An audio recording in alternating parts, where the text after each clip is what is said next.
Keeping Up with Jones, the Lonnie Jones podcast adventure, is brought to you by TKM Incorporated. This company, located in Moss, Tennessee, specializes in erosion control, hydroseeding, hydromulch, silt fence.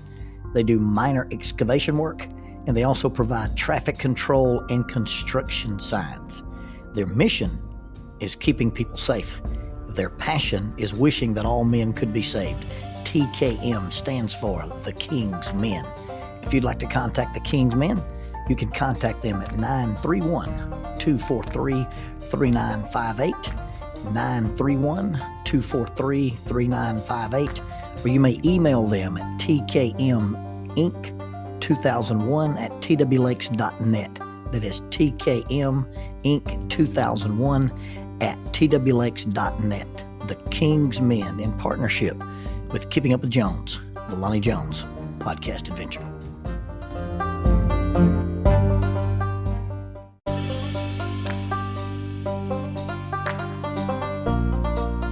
SJ&L General Contractor is a full construction company that primarily focuses on civil construction and asphalt sales in the Huntsville and Fayetteville regions. Services they provide include, but are not limited to, road construction, asphalt material, underground utilities, site work, and demolition. They employ heavy equipment operators, concrete finishers, pipe layers, and CDL dump truck drivers. If you would like for this company to work for you on your project, or if you'd like to work for them as an employee of this family-owned business, you can contact them at 931-433-4660. That is 931-433-4660, or 3W's and a dot, sjnl.com. That's www.sjnl.com. SJ&L General Contractor is a sponsor of Keeping Up with Jones, the Lonnie Jones podcast adventure.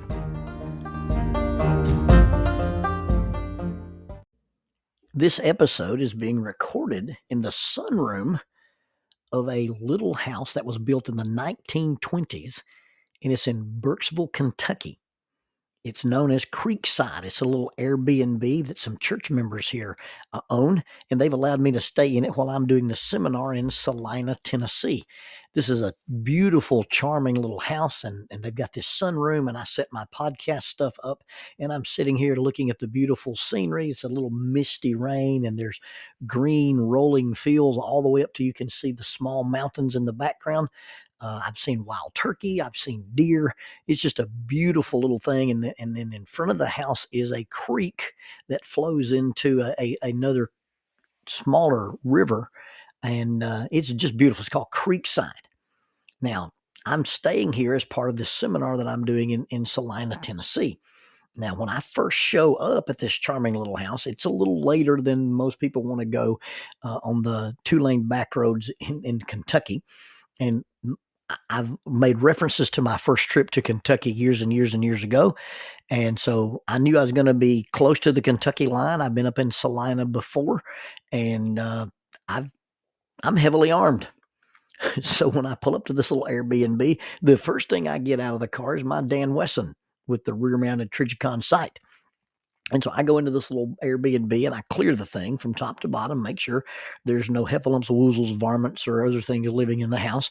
And then I began to unpack. Well, I chose the back bedroom mainly because it's the one closest to the restroom and the shower. And so I'm sitting here getting ready. It's dark, and I'm trying to put all my stuff together. And the thought comes to my mind, what's the chances of a house built in 1920 having some poltergeist or having some legends about it, especially in the backwoods, dark hollows of Kentucky? And because just being efficient with my organization, I just took my suits and hung them on the doorknob of the bedroom. Now, I pushed this little door closed so I could organize my stuff, and the thought about the ghost comes to my mind, and I didn't realize that my suits were heavy enough to make this little doorknob not adequate to latch. And so while I'm thinking about staying in a house built in the 1920s in the woods by myself in Kentucky, the door slowly starts to swing open. Now, had Jackie been with me, we would have left. we would have been done. We would have gone somewhere. We would have camped at a state park. But I'm not too worried about stuff like that. And like I said, I've got my 45. So I close the door back and get organized. Now, Jackie's not with me. That's a significant part of this story because you see, she had foot surgery. Now, she was supposed to have foot surgery on February the 3rd. But unfortunately, because of some of the things that happened with me, I used up all of our surgery moments in the great scheme of the universe. And so Jackie had to delay having her foot surgery until April, late March, early April. And so I make this trip out of town and she's at home. Now, I'm not a neglectful husband. She's got a good little walking boot and she's been getting around good. And we even did a test run where she drove herself to church. And so she's adequate to do what she needs to do. But I'm still trying to keep her off her foot. I'm still trying to be as good a caregiver for her as she was for me when I was convalescing. So I'm getting ready to go to this little speaking trip. Now, I've got to find coats that'll fit. So far, I only have 2 coats. I have some old coats that are size 44s, and I wear a size 46 short. And so I put those on. I look like a homeless person. I've not ever been this small in my life. Well, not in my adult life. And had I been this small in high school, I'd have picked on myself. But anyway, I find the 2 coats I can wear, and I get my dress pants that I can wear, and I get the new shirts Jackie bought me that I can wear, and then I'm putting my running shoes and some sweatpants together, and I got to find my wireless bone conducting headphones so in case I get to go for a run. And then I get a text from Nick Melton that says, hey, we're going to do a CrossFit workout on Saturday. Would you like to join us? So, hey, I got to put some stuff together that's appropriate to wear to CrossFit. And while I'm getting this stuff done, Jackie needs me. Now, she's not a bad patient. Well, she's a bad patient in the terms that she doesn't do what the doctor tells her to do. She's already unwrapped her foot and rewrapped it because she didn't like the way it felt. The doctor told her not to be on crutches because they're afraid of her falling, but she has these racing crutches that she's ran around with when she had 2 hip replacements. And so she does things she's not supposed to do, and I'm trying to keep her just still. And that's hard. My wife has the attention span of a weather vane. And where if I get laid up and convalesce, I sit in front of the TV and watch movies and watch Netflix and watch Hulu and watch all kind of stuff. And Jackie's got to get up and she's got to be moving. And so I'm trying to keep her off her feet and I'm bustling around trying to do things. And she calls me and I leave my packing and I go address whatever it was that she needed addressed. And it wasn't anything inappropriate. It was just something that she needed and I needed to do for her. But I'm a linear doer. Now, I'm not a linear thinker. I don't look at things and go, this dot connects to this dot, connects to that dot, connects to that dot. The way I think is I go, hey, if you take those dots, turn them sideways and cross your eyes, they make a lizard. But when I start to do something, I want to go from point A to point B. And there's not a point A, point 1, A, point 2, A, point, there's point A to point B. I walk to the mailbox and I don't care if there's a snake in the driveway. I don't care if there's trash on the lawn. I don't care if something's been turned over. I'm going to the mailbox first, and then I'm going to address the snake, the trash, the thing that's been turned over. I just don't like to get out of my routine and get distracted because when I do, I forget things. So I'm in the dark little cabin in Burkesville, Kentucky, and I start looking for undergarments. And I have none. Because while I was packing my bag and Miss Jones called me from the other end of the house, I ended up closing the bag and getting it ready to go without going through my normal check routine. I've got my DOP kit, I've got my preaching clothes, I've got my Bible, I've got my podcast stuff. But yeah, I'm in Southern Kentucky, Northern Tennessee, and I don't have any underwear. So I go over to Salina and I preach at this little church and we had a huge crowd for the first night. And so when church is dismissed, we stand around visiting and it's almost 8:00. Well, I get my phone out and I look for Walmart. Well, the closest Walmart from Salina, Tennessee is in Tompkinsville, Kentucky. So I punch in my little thing for Tompkinsville and I drive up the road about 20 minutes and I go into the Walmart and I buy the things that I need to buy. And then I take this little thing and I punch in the address for Creekside, the little Airbnb I'm in. Well, now instead of it taking me familiar roads back down into Salina and go outside of town and turn on Kettle Creek Road, I'm just following the GPS. And I'm driving along. I'm listening to a John Sanford book on my Audible program, and I'm driving through the dark in Tennessee. It's 9:30, almost 10 o'clock. And I'm driving around and I keep looking at the GPS and said, there's a river there. In fact, it's the Cumberland River. And I keep looking at this road and the road goes to the river and that's it. You're at the river. And I began to be concerned because I do not have a staff that I can strike the surface of the water with. I don't have a mantle that I can lay on it like Elijah did. The best I've got is a rifle and a pistol, and I don't think shooting the surface of the river is going to do much good other than create some noise. And then my GPS says, take a right at the Cumberland Ferry. The what? The Cumberland Ferry. And so I drive down this hill, and it's a steep hill, and there's a hairpin curve, and then there's the river. If you keep driving, you're going to baptize the tactical Toyota, and then sitting there beside the river is this ferry. And not Tinkerbell, not that kind of ferry. It's Ferry. It's a large blown up version of Daryl Pickles' fishing boat. It would probably hold maybe 3 vehicles bumper to bumper. And I drive my truck down, and all of a sudden the lights come on, and this young man wanders out of this small cubicle out here on the dark banks of this river, and he opens up this gate, and I drive my truck onto that, and I reach into the dash, and I get my 45, and I'm looking at this kid who stays all of his nights on the river by himself, and I'm thinking to myself, the only thing between this guy and a 5-state killing spree is reliable transportation, and I've just driven it up into his lap. Well, he closes the gate. He starts this little motor. We push off from the gate, and in less than 2 minutes, because I videoed the voyage, in less than 2 minutes, the end of this barge touches the next piece of pavement, which is on the other side of the river. The young axe murderer opens up the gate, and I drive out and up this steep hill, and I have crossed the river, and I'm headed to my Airbnb. I couldn't believe that.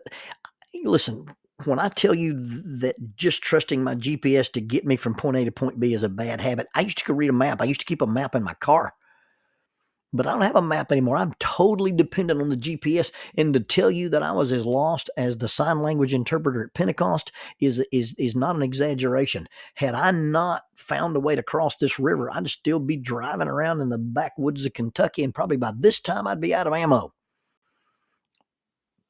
But I crossed the river. I crossed the river using a barge or a ferry. And before they started building bridges and had the technology to do that, you only crossed a river at a ford where the water was low enough to cross, or where there was a ferry where the water was big enough that you could float something and haul things across.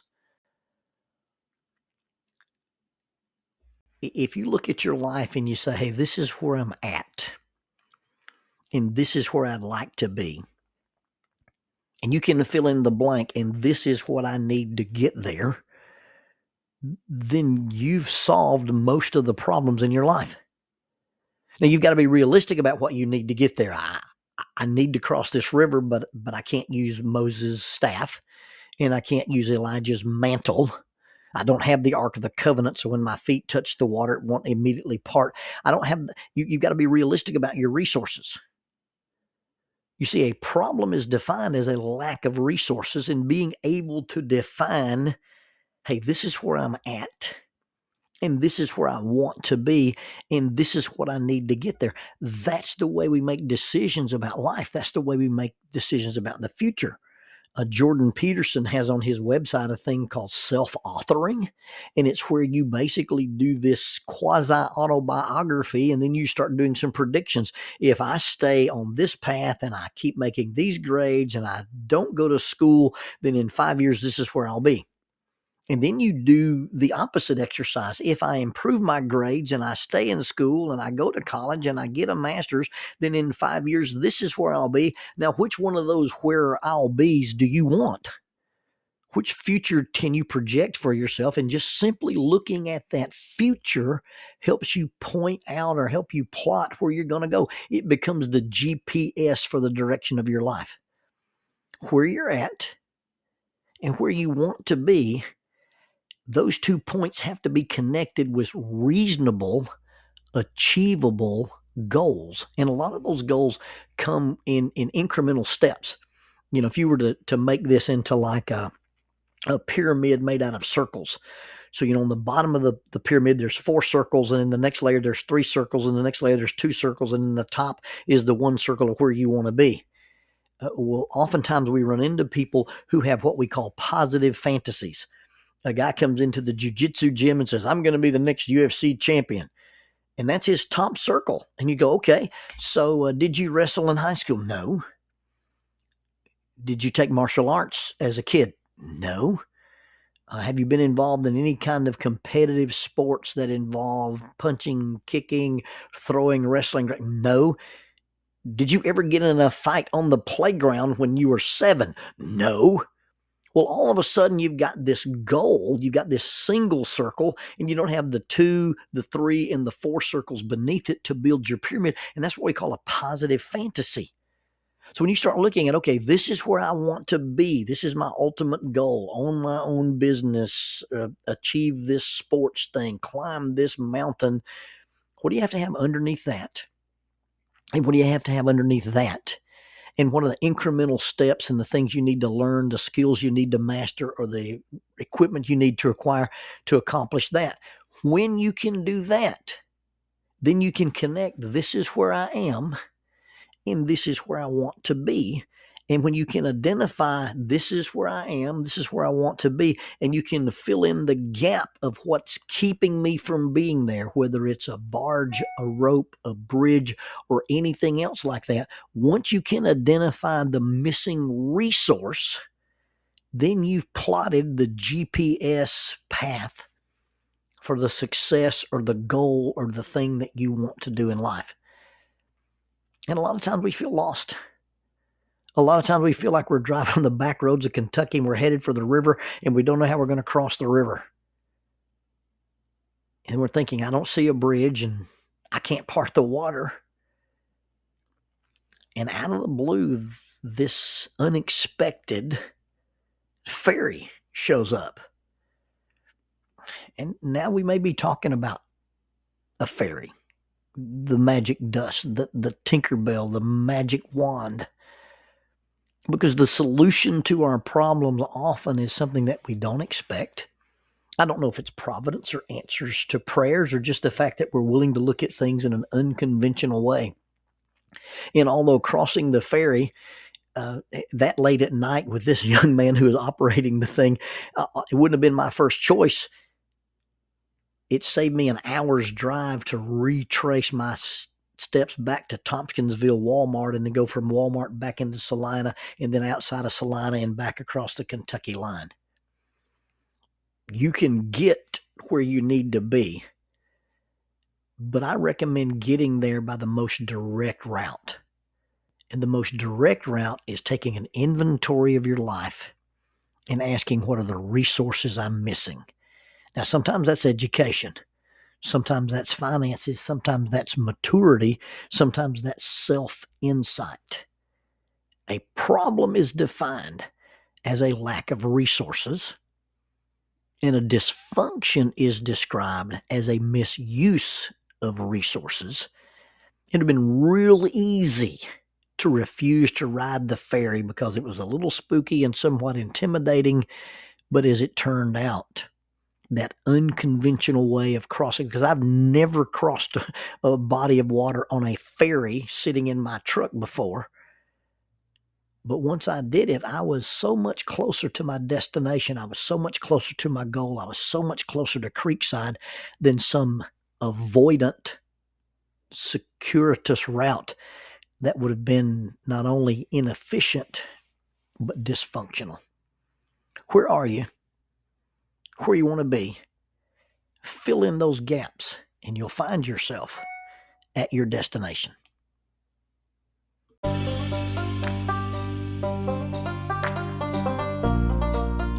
Using the tool of shortwave radio, World Christian Broadcasting literally covers the world every day with the gospel. They use 2 large curtain antennas. One is located in Anchor Point, Alaska and the other in Madagascar. They send out messages that are recorded at their international home in Franklin, Tennessee. They make available 40 hours of broadcast every day.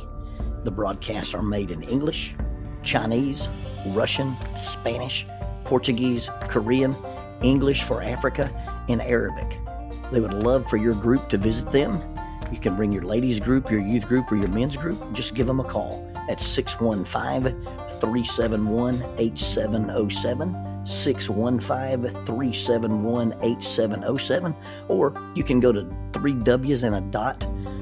worldchristian.org, find the Donate Here button, and make a financial contribution to support this work that literally covers the world every day with the gospel.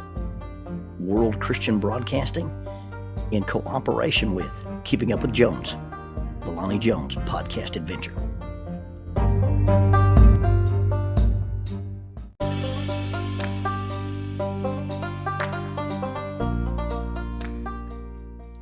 Keeping Up with Jones, the Lonnie Jones podcast adventure, is sponsored by us.